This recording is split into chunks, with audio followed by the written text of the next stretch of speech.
Madame, Messieurs, merci de votre fidélité renouvelée à Kivu Morning Post. Bienvenue au Flash Info de ce jeudi 3 avril 2025. À la une, des nouveaux affrontements ont éclaté ce jeudi 3 avril 2025 entre les rebelles en 23 et les miliciens Wazalendo à Massissi Centre au nord Kivu. Les Wazalendo ont lancé des attaques contre les positions du 23, cherchant à contrôler Massissi Centre sans succès. Les combats ont débuté vers 4 h du matin. La situation reste tendue avec des tirs entendus dans la zone. Les activités sont paralysées et certains habitants se sont réfugiés à la paroisse catholique et à l'hôpital général de référence de Massissi. Témoignage. Tuko chini ya vitanda, vitu vinawaka sana dakika 3 lakini ni moto hapa hivi. Wazalendo wamefika kotea parosi. Ni hapa mwingine iko wanapiga masasi washuka hapa nje kabisa, tunaona sisi wanazipiga. Sidra ni hapa mwingine. Hiyo inatokea kanini, mimi niko mtakatifu. Ndio ni hapa mwingine toka sana. Vitu vinakuwa mbaya. Hapa kando kabisa. Le lieutenant général Itali Gonza Ndourou est arrivé à Beni. Il est le chef d'état-major général adjoint des forces armées de la République démocratique du Congo chargé des opérations et des renseignements. Sa visite vise à inspecter les troupes et à renforcer le moral des militaires. Il a déclaré que la population peut s'attendre à la sécurité et à la paix. Suivez. Je suis ici à Beni. J'ai été dépêché par le chef d'état-major général dans une mission d'inspection et de commandement. Vous allez vous attendre à la sécurité et à la paix de nos unités qui sont engagées dans les opérations. La population, elle doit garder son calme. Nous sommes là. Elle doit faire confiance à son armée, les FARDC, qui ont la mission régalienne de protéger l'intégrité territoriale et protéger la population et ses biens.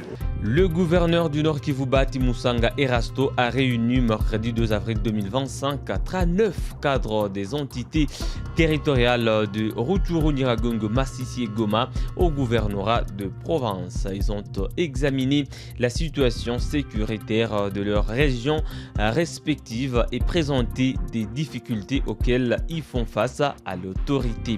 Détail dans ce reportage, la cellule de communication du gouverneur. Réunion du gouverneur de province avec les autorités administratives des entités sous contrôle de l'AFC M23 au Nord Kivu. 39 cadres des entités territoriales en provenance de Rutshuru, Nyiragongo, Massissi et Goma se sont réunis ce mercredi 2 avril 2025 au gouvernorat de province du Nord Kivu. Il s'agit de la première réunion du gouverneur de province Bahati Musanga Erasto avec le maire de Goma, les bourgmestres, les administrateurs des territoires, les chefs des cités et les chefs des centres des entités administrées par l'AFC M23 au Nord Kivu. La rencontre a porté sur des questions sécuritaires et l'état des lieux de chaque entité. Les participants ont remercié l'armée révolutionnaire congolaise pour les efforts fournis dans la sécurisation des populations et de leurs biens. S'agissant du développement, quelques entités ont déjà débuté les initiatives locales suite au retour des déplacés, explique Mumbere Banga Justin, chef de cité de Kibirizi dans les territoires de Rutshuru. Wakaaji wa kule wanalima tu mlimo tu moya ni bunga, na bunga kwa leo kabisa saki ni 10,000, 20,000 na naitosha mbali kidogo, antukani natuletea krize ndani ya mugini.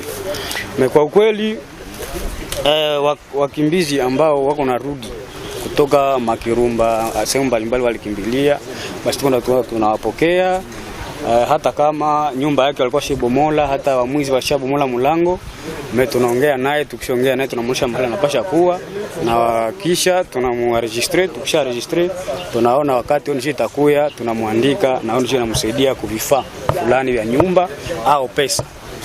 Na kwa kweli population iko na furaha juu ya ile kitu. Les administrateurs des territoires de Rutshuru et de Massissi ont successivement indiqué que le calvaire des barrières n'existe plus sur les routes dans les deux entités.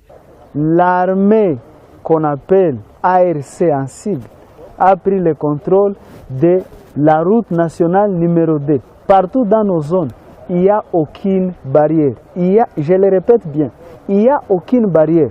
ces derniers temps, il y a des bis, des grands bis, des mini-bis qui quittent Goma vers Rutshuru à 19h, qui quittent Rutshuru à 20h vers Goma. Donc la circulation, elle est libre, il y a libre passage sur la route. Fini, on ne parle plus de Busendo, on ne parle plus de Rukoro, on ne parle plus de Nyahanga, on ne reconnaît plus ces noms qui faisaient peur à la population. Kule shida sana ambayo tuko nayo inayotusumbua sana ni shida ya barabara.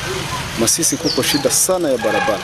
Kutoka hapa niseme kutoka hapa Sake kuelekea Kirorirwe barabara haiko mzuri. Kutoka Sake kuelekea Masisi zone barabara isharibika kabisa. Na utakutana gari za mingi zilishaanguka munjia sababu ya barabara. Ile ndio shida ambayo tuko nayo sana. Signalons que cet échange avec ces autorités locales permettra à l'exécutif provincial d'avoir une idée générale sur les priorités de relance du secteur socio-économique dans les zones sous contrôle de l'AFC M23 au Nord Kivu. Le gouverneur du Sud Kivu, Jean-Jacques Purusi, appelle à un dialogue direct entre les présidents Tshisekedi et Kagame.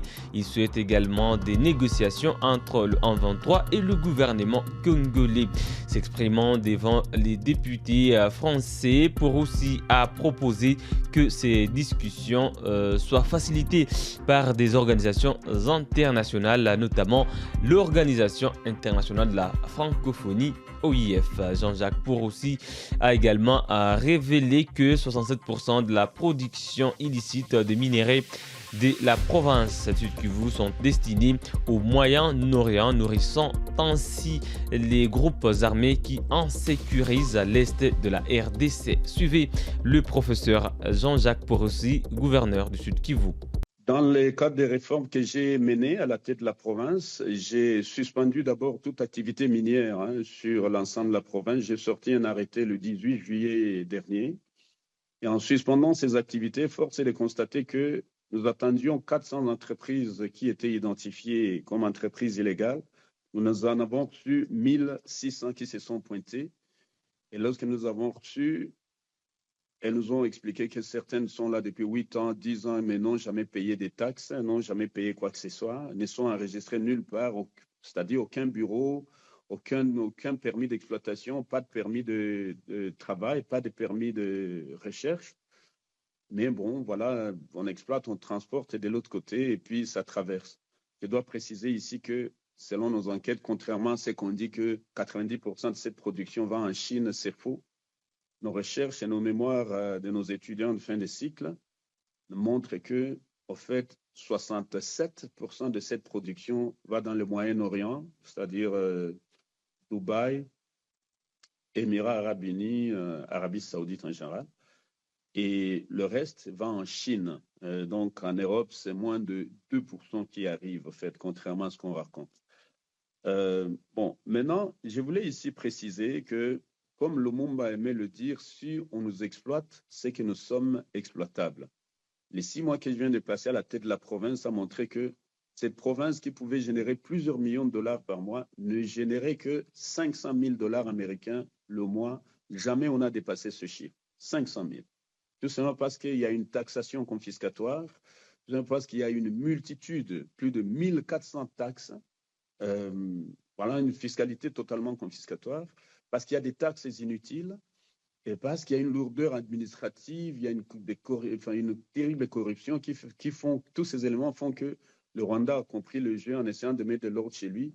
Il accapare même 90% des hommes et femmes d'affaires, donc des affaires de chez nous, donc du Grand Kivu vers chez lui.